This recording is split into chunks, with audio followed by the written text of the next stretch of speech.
On les voit partout, mais on ne les reconnaît que trop tard. Ils sourient en public, brillent en société, dominent les conversations et détruisent en silence.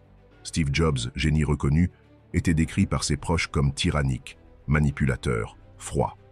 Kanye West, charismatique et visionnaire, est souvent qualifié de narcissique pathologique, oscillant entre admiration et rejet. Ce n'est pas une simple question de comportement, c'est une structure psychologique, et elle est beaucoup plus répandue que ce qu'on imagine. Selon l'American Psychiatric Association, près de 6% de la population est atteinte de troubles narcissiques de la personnalité. Mais ce chiffre grimpe à plus de 20% dans certains milieux professionnels hautement compétitifs, finance, politique, influence, entrepreneuriat. Pire encore, 80% des victimes disent avoir compris trop tard qu'elles avaient affaire à un narcissique. Pourquoi? Parce que leur masque est parfait. Parce que ce sont des experts en dissimulation émotionnelle. Parce qu'ils savent exactement ce que vous voulez entendre. Et ils le diront, jusqu'à ce que vous soyez attaché, dépendant, piégé. Le psychiatre Sam Vaknin, l'un des plus grands spécialistes des narcissiques, l'affirme clairement. Le narcissique ne vous voit pas. Il vous utilise comme un miroir pour exister. Une fois que vous ne reflétez plus l'image qu'il veut, vous êtes jeté. Ce n'est pas de la méchanceté gratuite, c'est leur façon de survivre. Ils ne ressentent pas comme nous, ils imitent l'émotion, ils jouent un rôle. Et tant que vous croyez en ce rôle, ils gagnent. Mais ce qui est peut-être le plus effrayant, c'est qu'ils sont souvent admirés. Dans une étude menée par l'Université de Durham, des groupes de participants ont préféré élire des leaders présentant des traits narcissiques dans 72% des cas, les percevant comme plus forts, charismatiques et sécurisants. Pourtant, après 6 mois d'observation, ces mêmes leaders avaient généré plus de conflits, de stress et une chute drastique de performance collective. Autrement dit, le narcissique est magnétique, jusqu'à ce qu'il devienne toxique. Même Freud, père de la psychanalyse, avait noté que le narcissisme poussait l'individu à croire qu'il était au centre du monde, que tout lui était dû et que les autres n'étaient que des extensions de lui-même. Ce n'est pas juste une exagération d'ego, c'est une annulation de l'autre. Et si vous êtes dans sa vie, ce n'est pas parce qu'il vous aime, c'est parce qu'il vous contrôle. Marcus Aurelius disait « L'âme reste invincible tant qu'elle ne s'abandonne pas elle-même ». C'est exactement ce que vise le narcissique. Vous faire douter de vous, vous voler votre perception, déformer votre réalité. Il ne vous détruit pas d'un coup, il vous érode, il vous fragilise. Et un jour, vous vous levez, vidé, sans comprendre comment vous en êtes arrivé là. Ce n'est pas un accident, c'est leur méthode. Mais alors, comment les reconnaître? Comment comprendre à temps que vous êtes face à un masque et non une vraie personne? C'est ici que la conscience devient une arme. Le narcissique vous flatte, au début. Il vous observe, trouve votre faille, ce que vous attendez d'un partenaire, d'un ami, d'un parent, puis s'y glisse. Il vous donne l'illusion d'être vu. Mais vous êtes seulement utilisé. Ce mécanisme est documenté dans des dizaines d'études, dont celle du Harvard Medical School, qui décrit ce processus comme une exploitation émotionnelle progressive. Et ça fonctionne, parce que vous avez envie d'y croire. On veut tous être aimés, admirés, compris, et eux le savent. Ils en font leur levier. C'est pour cela que tant de personnes intelligentes tombent dans leur filet. Ce n'est pas une question de QI, c'est une question d'émotion. Le vrai danger, c'est que leur jeu est souvent socialement validé. Ils sont populaires, séduisants, parfois riches ou drôles. Ils savent exactement comment faire bonne impression, et c'est cette impression qui vous piège, parce qu'elle est construite pour vous aveugler. Alors la vraie question c'est, combien de temps allez-vous leur accorder avant de voir clair? Combien de parts de vous-même allez-vous sacrifier avant de comprendre que cette personne ne changera pas? Que ce n'est pas un conflit, c'est un schéma. Que ce n'est pas un accident, c'est une stratégie. Et si vous ne prenez pas conscience de cela dès maintenant, vous risquez de revivre encore et encore la même boucle. Ils reviennent, toujours.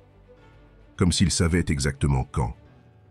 Quand votre colère s'est calmée, quand vous commencez à douter, quand l'envie de paix devient plus forte que le souvenir de la douleur.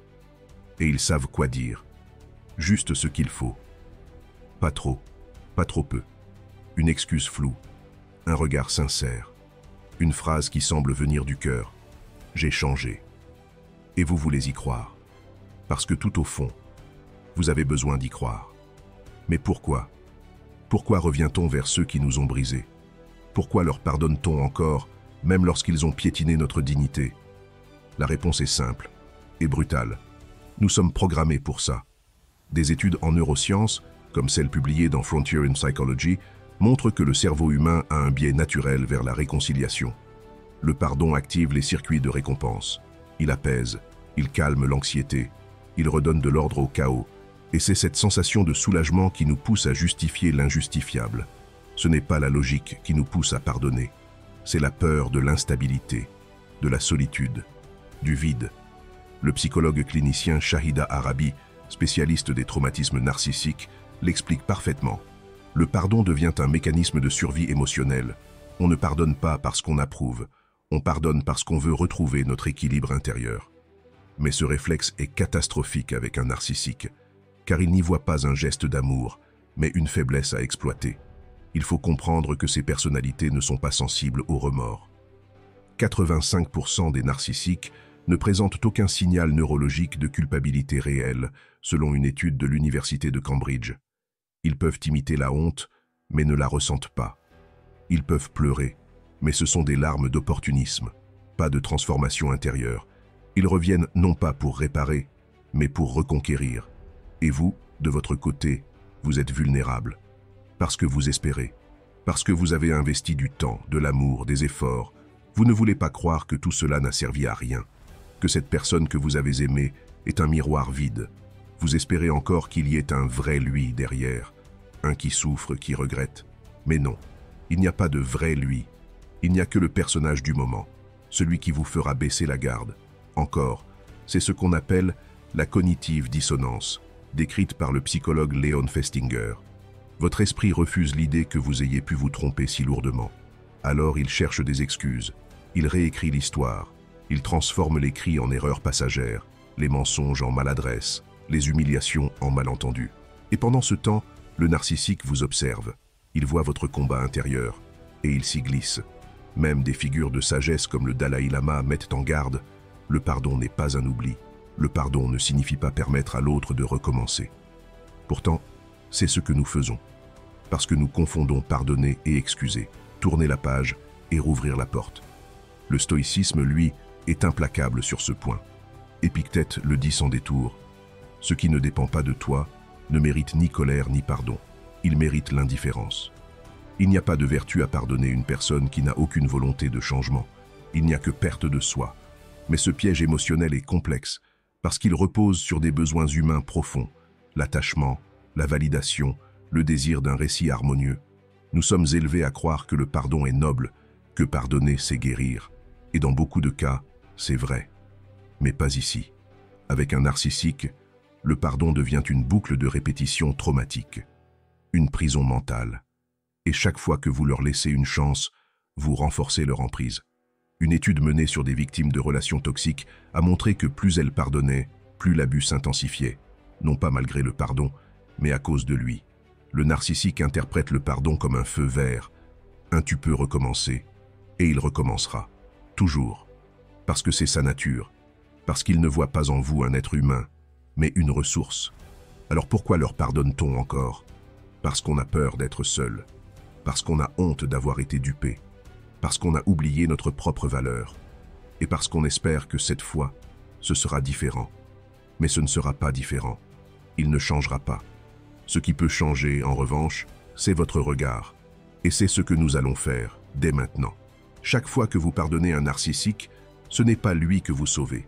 C'est vous que vous abandonnez. Lentement, silencieusement, un morceau après l'autre. Au début, c'est votre énergie qui s'effondre. Puis vient votre clarté mentale. Ensuite, votre confiance. Et enfin, ce que vous pensiez être votre identité. Ce processus est si insidieux que vous ne le voyez pas venir. Vous croyez être fort, résilient. Vous vous dites « je suis au-dessus de ça ». Mais le narcissique n'attaque pas de face. Il vous détourne de vous-même. Et chaque pardon que vous lui offrez devient une brèche de plus dans votre intégrité. Une étude publiée dans le Journal of Emotional Abuse a révélé que les victimes ayant régulièrement pardonné un partenaire narcissique présentaient une perte de 30% de leur capacité à prendre des décisions claires dans les 6 mois qui ont suivi la relation. Leur système de valeurs devient flou, le doute s'installe, et avec lui, une spirale de confusion. Parce que pardonner quelqu'un qui ne reconnaît pas ses torts, c'est entrer dans un dialogue unilatéral où vous jouez tous les rôles. Vous êtes le bourreau, la victime, le sauveur, le juge, pendant que lui, il dort tranquillement. Mais ce n'est que le début du coup. Pardonner un narcissique, c'est aussi mettre en péril votre estime personnelle. Ce que vous tolérez devient votre nouveau standard. Ce que vous laissez passer devient normal. Et un jour, vous ne savez plus ce qui est acceptable ou non. Vous rationalisez l'humiliation. Vous justifiez l'absence d'empathie. Vous vous adaptez à ce qui, il y a quelques mois encore, vous aurait fait fuir. Ce n'est pas de la bonté, c'est de l'auto-abandon. Selon le docteur Ramani Durvasula, psychologue clinicienne et auteur de Should I Stay or Should I Go, le pardon accordé aux narcissiques agit comme un poison lent pour la psychologie des victimes. Elle explique que chaque retour vers l'agresseur affecte le système nerveux, provoquant une forme de dissociation émotionnelle. Les victimes finissent par vivre à côté d'elles-mêmes, dans un brouillard mental, incapable de nommer ce qu'elles ressentent. Et ce brouillard a un prix. Il se paie en santé mentale, anxiété chronique, insomnie, burn-out émotionnel, mais aussi en relations brisées, car ceux qui vous aiment finissent par s'éloigner. Ils ne comprennent pas pourquoi vous restez, pourquoi vous revenez, pourquoi vous pardonnez encore. Et ce qui devait vous ramener la paix finit par vous isoler. Vous perdez les autres.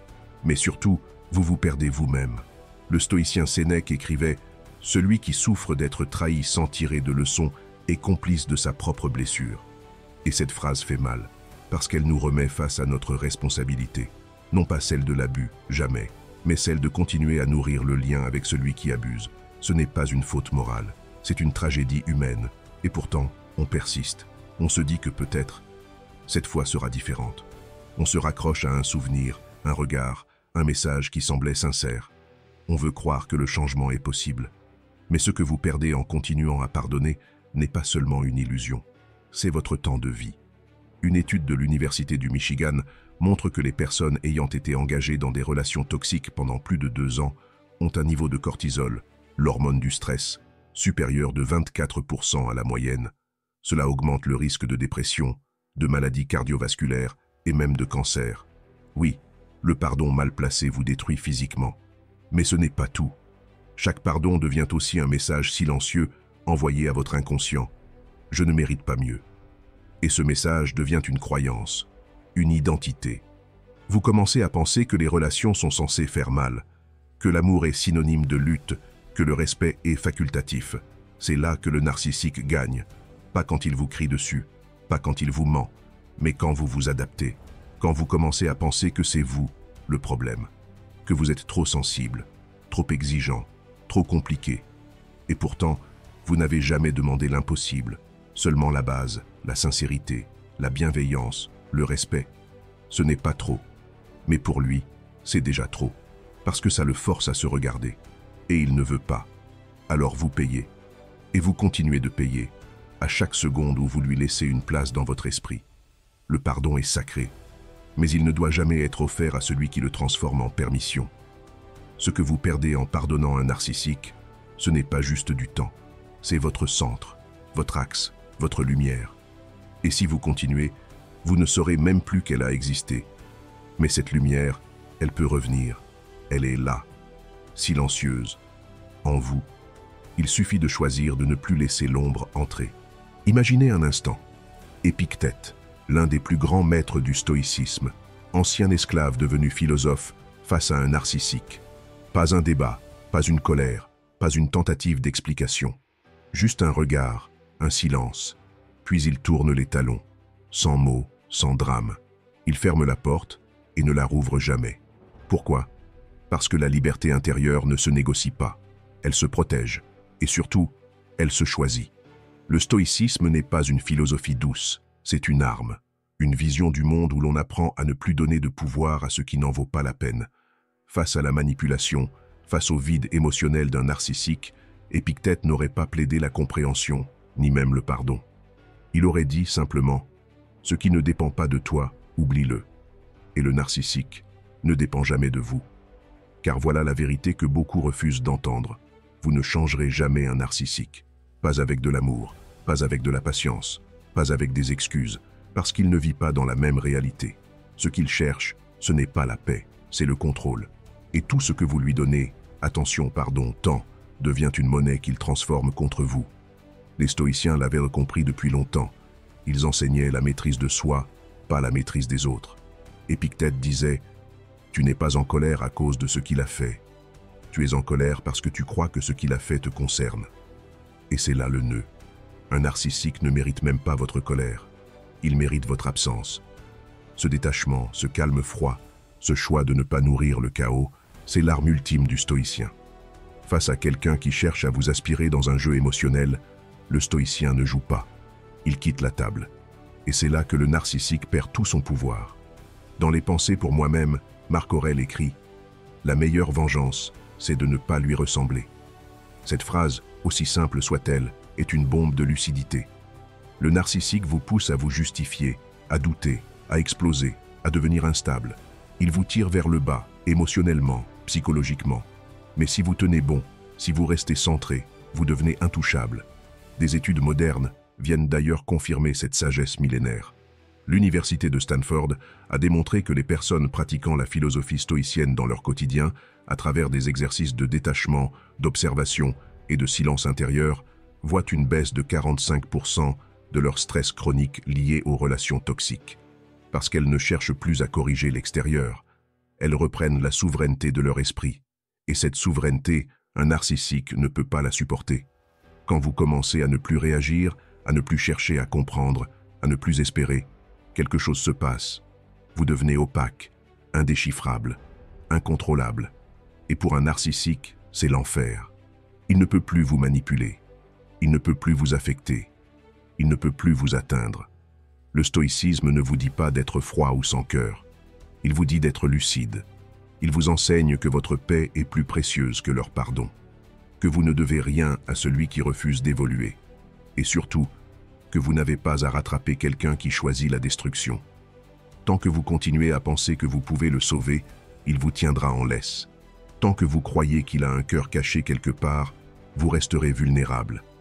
Mais le jour où vous réalisez que votre vie est votre seul territoire sacré, ce jour-là, vous faites ce que les stoïciens faisaient.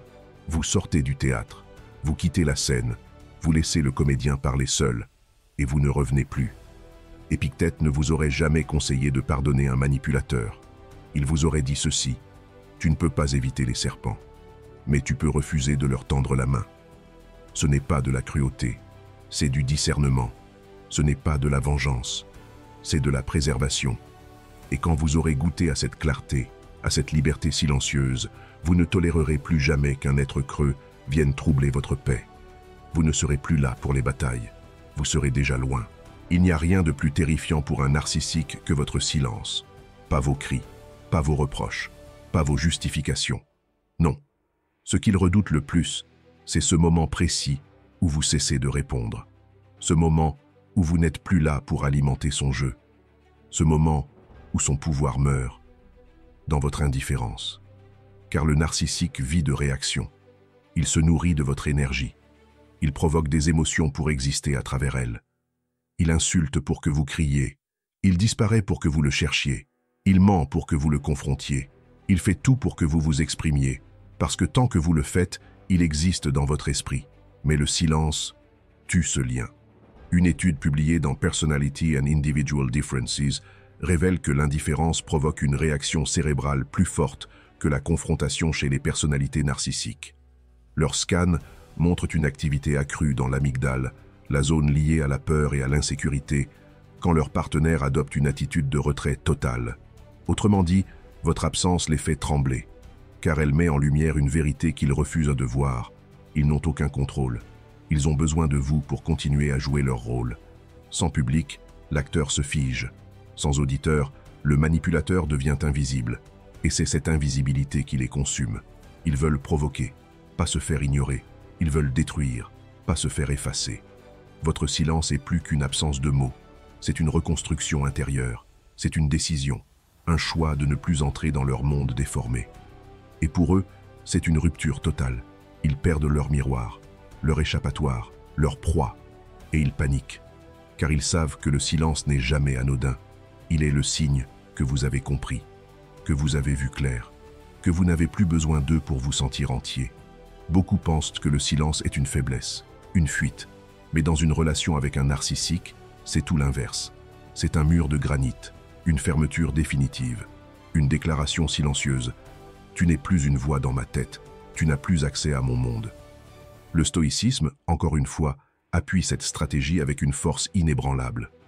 Marc Aurèle écrivait « Ce qui trouble les hommes, ce ne sont pas les choses, mais les jugements qu'ils portent sur les choses.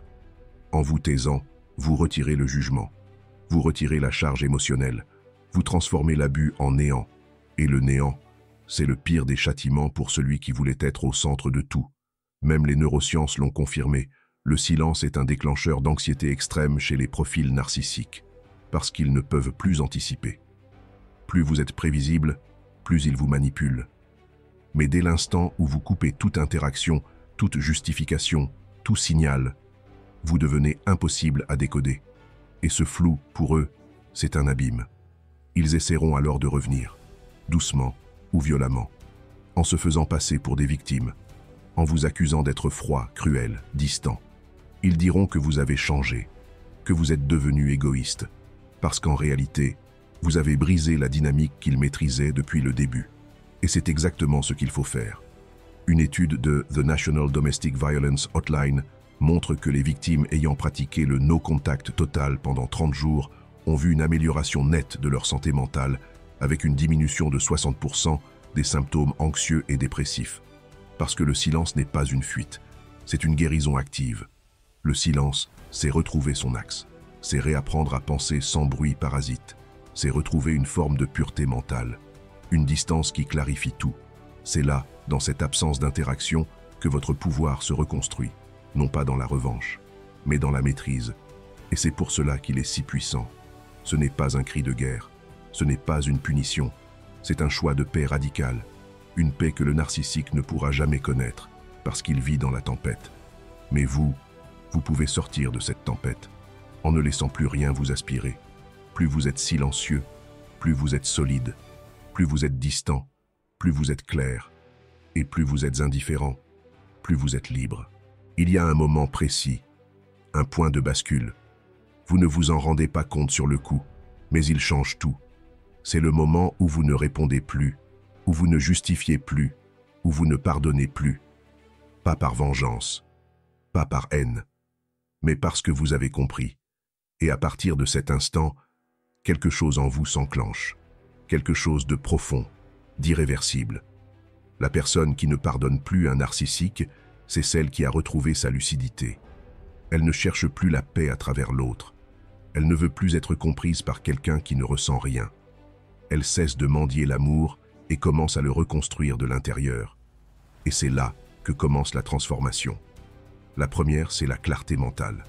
Quand vous arrêtez de pardonner, vous arrêtez aussi de douter. Le brouillard se lève. Ce que vous acceptiez hier vous semble soudainement insupportable. Ce que vous justifiez devient inacceptable. Vous voyez les choses comme elles sont, sans les filtres du besoin affectif ou de la nostalgie. Et cette clarté est une libération. Le psychiatre Judith Herman, spécialiste des traumatismes, l'explique. Le moment le plus décisif pour une victime n'est pas la rupture physique, mais la rupture cognitive, le moment où elle voit. Et voir, c'est ne plus pouvoir faire semblant. Des IRM fonctionnels ont même montré que les personnes sortant d'une relation narcissique toxique présentaient, après 90 jours de rupture ferme, une réactivation intense du cortex préfrontal, la zone liée au raisonnement, à la planification et à la prise de décision. En d'autres termes, votre cerveau se remet à fonctionner, et cette lucidité change toute la trajectoire de votre vie. La deuxième transformation, c'est la reconstruction de l'estime de soi. À chaque pardon, vous aviez cédé un morceau de vous, une limite, une valeur, une vérité. Vous vous étiez fait croire que c'était pour préserver la relation, mais c'était toujours au détriment de vous-même. Et là, en ne pardonnant plus, vous inversez le processus. Vous commencez à vous revalider vous-même. Vous décidez que votre paix est plus importante que la paix avec l'autre. Le stoïcien Épictète disait « Ce n'est pas l'insulte qui te blesse, mais ton attachement à l'idée que tu dois être respecté par tous. » En cessant de pardonner, vous comprenez que le respect commence par vous.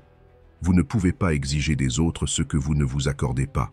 Des témoignages de victimes de violences émotionnelles recueilli dans un rapport de Psychology Today, montre que l'estime de soi remonte significativement après un acte ferme de non-pardon, parce qu'il agit comme un rappel interne. Je vaux plus que ce que j'ai toléré. Et ce rappel, vous le ressentez dans tout votre corps. Vous dormez mieux, vous respirez mieux, vous marchez différemment, vous devenez quelqu'un d'autre. Et enfin, la troisième transformation, c'est la reconnexion à votre puissance. Le narcissique avait pris ce pouvoir, en silence, subtilement. Vous ne décidiez plus, vous réagissiez, vous n'agissiez plus en fonction de vos désirs, mais pour éviter ces réactions. Vous aviez arrêté de vivre pour vous. Et là, tout change. Vous redécouvrez ce que vous aimez, ce que vous tolérez, ce que vous voulez construire. Vous commencez à poser des actions pour vous, et non contre lui. Vous sortez du mode défense. Vous entrez dans la création. C'est ce que les stoïciens appelaient l'eudaimonia, un état d'harmonie intérieure, non pas parce que le monde extérieur est calme, mais parce que vous ne dépendez plus de lui pour exister. Des études menées par la London School of Economics montrent que les personnes ayant vécu une rupture avec un narcissique et ayant refusé tout contact ou pardon étaient des plus enclines à créer de nouvelles entreprises, à reprendre des études ou à changer radicalement de vie. Pourquoi? Parce qu'en ne pardonnant pas, elles ont recanalisé leur énergie vers elles-mêmes. Elles ont repris leur histoire en main. Et c'est peut-être ça, au fond, la vraie vengeance. Se reconstruire sans eux. Ne plus avoir besoin de reconnaissance, ni de validation, ni de scène. Juste une direction. Un cap. Une paix qu'on ne confie plus à personne. Vous n'avez pas besoin de crier pour être fort. Vous n'avez pas besoin de vous justifier pour exister. Vous avez seulement besoin d'être aligné avec vous-même.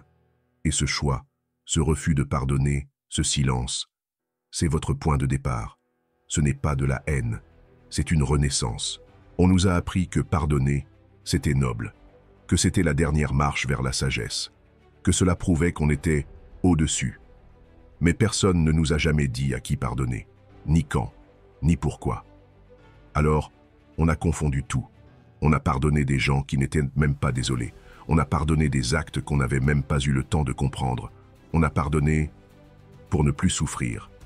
Et en réalité, on a souffert encore plus. Parce qu'on ne peut pas pardonner ce qui continue.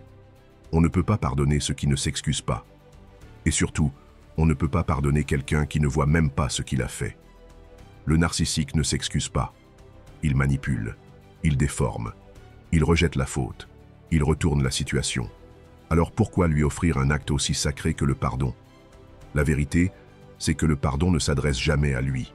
Il ne le mérite pas. Et ce n'est pas votre job de le lui offrir. Le pardon est un acte de recentrage. C'est un moment où vous arrêtez de tourner autour de ce qu'on vous a fait et où vous revenez vers vous.